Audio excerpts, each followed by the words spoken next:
Hi, എല്ലാവർക്കും നമസ്കാരം. ഇത് നമ്മുടെ ചാനലിലെ ആദ്യത്തെ വീഡിയോ ആണ്. നമ്മളിതിൽ കംപ്ലീറ്റ് ആയിട്ടും കൂടുതലും ട്രാവൽ വ്ളോഗ്സാണ് നമ്മുടെ ചാനൽ അപ്ലോഡ് ചെയ്യാൻ ഉദ്ദേശിക്കുന്നത്. ആദ്യമായിട്ടാണ് നമ്മളൊരു കംപ്ലീറ്റ് വീഡിയോ ചെയ്യുന്നത്. സോ അതിൻ്റേതായ മിസ്റ്റേക്കുകൾ ഉണ്ടാവാൻ ചാൻസുകളുണ്ട്. സോ എൻ്റെ പരിമിതികൾ വെച്ചുകൊണ്ട് ഞാനതിൽ എൻ്റേതായ ശൈലി ഞാൻ അവതരിപ്പിക്കുകയാണ്. സപ്പോർട്ട് ചെയ്യുമെന്ന് പ്രതീക്ഷിക്കുന്നു. സോ നമുക്ക് വീഡിയോയിലേക്ക് കിടക്കാം. വീഡിയോയിൽ കിടക്കുന്നതിന് മുമ്പായിട്ട് നമ്മുടെ ചാനൽ സബ്സ്ക്രൈബ് ചെയ്യാത്തവർ ചാനൽ സബ്സ്ക്രൈബ് ചെയ്ത് നമ്മളെ സപ്പോർട്ട് ചെയ്യണമെന്ന് ഞാൻ പ്രതീക്ഷിക്കുകയാണ്. ഓക്കെ, നമ്മൾ വീക്കെൻഡിൽ ഇതുപോലെ യാത്രകൾ പോകുന്നത് പതിവാണ്. സൺഡേസിലാണ് നമ്മൾ കൂടുതൽ ഇതുപോലെ യാത്രകൾ പോകാറുള്ളത്. ഇത് നമ്മുടെ വീടിൻ്റെ അടുത്ത് നിന്ന് കുറച്ച് ദൂരം മാത്രമേ നമുക്ക് നിലമ്പൂരിലേക്ക് പോകാനുള്ളൂ. സാധാരണ നമ്മൾ നിലമ്പൂർ വരുമ്പോൾ കൂടുതലും പോകാറുള്ളത് ആടിൻപാറ വാട്ടർഫാൾസിലേക്കോ അല്ലെങ്കിൽ തേക്ക് മ്യൂസിയത്തിലേക്കൊക്കെ ആയിരുന്നു. ഇപ്രാവശ്യം അത് രണ്ടും അല്ലാത്തൊരു സ്ഥലമാണെന്നുള്ള ഉദ്ദേശത്തിലാണ് നമ്മൾ ഇപ്രാവശ്യം പോയിട്ടുണ്ടായിരുന്നത്. അപ്പോഴാണ് അറിഞ്ഞത് അവിടെ ബ്രിട്ടീഷുകാരുടെ കാലത്ത് നിർമ്മിച്ചിട്ടുള്ള ഒരു ബംഗ്ലാവ് ഉണ്ട്. ഈ കാണുന്നതാണ് അതിലേക്കുള്ള എൻട്രൻസ്. നിലമ്പൂർ ചന്തക്കുന്നിന് സമീപമാണ് ഈ ഒരു സ്ഥലം സ്ഥിതി ചെയ്യുന്നത്. ശരിക്കും ഇതൊരു അൺഎക്സ്പെക്റ്റഡ് ആയിരുന്നു. കാരണം ഈ ഒരു ഇത്രയും ടൗണിൻ്റെ ഏരിയയിൽ നിന്നും പെട്ടെന്ന് നമ്മൾ ഒരു വൈൽഡ് ആയിട്ടുള്ള ഏരിയയിലേക്ക് കയറിയ പോലെ ഒരു ഫീൽ ആയിരുന്നു. അത്യാവശ്യം തിക്കായിട്ടുള്ള ഒരു ഫോറസ്റ്റ് ആയിരുന്നു നമുക്കവിടെ കാണാൻ കഴിഞ്ഞത്. ഈ ഒരു ഏരിയയിലൊക്കെ എത്തിയപ്പോൾ ശരിക്കും നമ്മളൊരു വയനാടൻ കാടുകളിലൊക്കെ എത്തിയൊരു ഫീൽ ആയിരുന്നു നമുക്ക് കിട്ടിയിട്ടുണ്ടായിരുന്നത്. ക്യാമറ ഷൈക്കോട് നിങ്ങൾക്ക് എത്രത്തോളം പ്രോപ്പറായിട്ട് കാണാൻ കഴിയുന്നുണ്ടെന്ന് അറിയില്ല. എന്തായാലും അത്യാവശ്യം നല്ലൊരു ഭംഗിയുള്ള സ്ഥലം തന്നെയായിരുന്നു.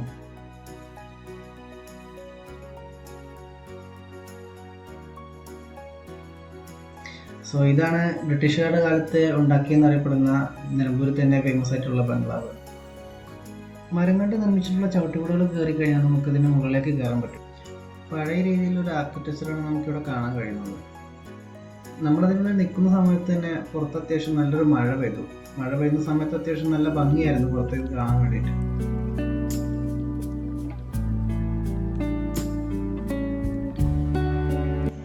മഴ മാറി ഉറപ്പുവരുത്തിയ ശേഷം ഞങ്ങൾ മെല്ലെ പുറത്തോട്ടൊക്കെ ഇറങ്ങി. എൻട്രൻസിലേക്ക് കയറുമ്പോൾ സ്കൈ വാക്ക് എഴുതിയത് കണ്ടിട്ടുണ്ടായിരുന്നു. ഇപ്പോഴാണ് ഇതിൻ്റെ അർത്ഥം മനസ്സിലായിട്ടുണ്ടായിരുന്നത്. ശരിക്കും ഈ മരങ്ങൾക്കിടയിലൂടെ ഉണ്ടാക്കിയിട്ടുള്ള ഈ ഇരുമ്പ് പാതകൾ ഒരു സ്കൈ വാക്ക് തന്നെയാണ്. നിലമ്പൂരിൻ്റെ ഹരിതഭംഗി ആസ്വദിക്കാൻ വരുന്നവർക്ക് തീർച്ചയായിട്ടും കാണാൻ പറ്റിയ ഒരു സ്ഥലം തന്നെയാണ് ഈ ബംഗ്ലാവും അതിൻ്റെ പരിസരവും. അത് കഴിഞ്ഞ് നമ്മൾ പോയിട്ടുണ്ടായിരുന്നത് നിലമ്പൂരിൽ തന്നെ സ്ഥിതി ചെയ്യുന്ന TK കോളനി എന്ന് പറഞ്ഞിട്ടുള്ള മറ്റൊരു സ്ഥലത്തേക്കായിരുന്നു. ഹൈ റേഞ്ച് ഏരിയകളിൽ കാണുന്ന രീതിയിലുള്ള അത്ര വലിയ സീനിക് വ്യൂസ് ഒന്നും അല്ലെങ്കിൽ പോലും മൺസൂൺ കാലങ്ങളിൽ നമ്മുടെ നിലമ്പൂർ കാണാൻ അത്യാവശ്യം നല്ല ഭംഗിയാണ്. അത്യാവശ്യം നല്ല പച്ചപ്പ് നിറഞ്ഞ വഴികൾ തന്നെയാണ് പോകുന്ന വഴിക്കെല്ലാം നമുക്ക് കാണാൻ സാധിക്കുന്നത്.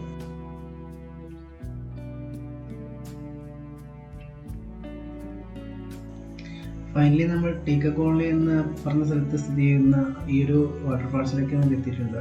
നിലമ്പൂരിൽ പലതവണ വന്നിട്ടുണ്ടെങ്കിലും ഞാൻ ആദ്യമായിട്ടാണ് ഈ ഒരു സ്ഥലത്ത് വരുന്നത്. അത്യാവശ്യം നല്ല ഭംഗിയുള്ള സ്ഥലം തന്നെയായിരുന്നു. ഫ്രണ്ട്സും ഫാമിലിയൊക്കെ ആയിട്ട് വരുന്നവർക്ക് സുഖമായിട്ട് ഇറങ്ങി കുളിക്കാൻ പറ്റുന്ന അധികം ആഴമൊന്നും ഇല്ലാത്തൊരു സ്ഥലം തന്നെയാണ്. മഴക്കാലങ്ങളിൽ വരുന്നവർ പ്രത്യേകം ശ്രദ്ധിക്കണം. കാരണം നാച്ചുറൽ വാട്ടറാണ്, എപ്പോൾ വേണമെങ്കിലും ഗതി മാറാവുന്നതുമാണ്. ശരിക്കും ഈ സ്ഥലത്തിൻ്റെ ഭംഗി ഞാൻ പറയുന്നതിലുപരി നിങ്ങൾ കണ്ട് ആസ്വദിക്കുന്നതായിരിക്കും നല്ലതെന്ന് എനിക്ക് തോന്നുന്നു.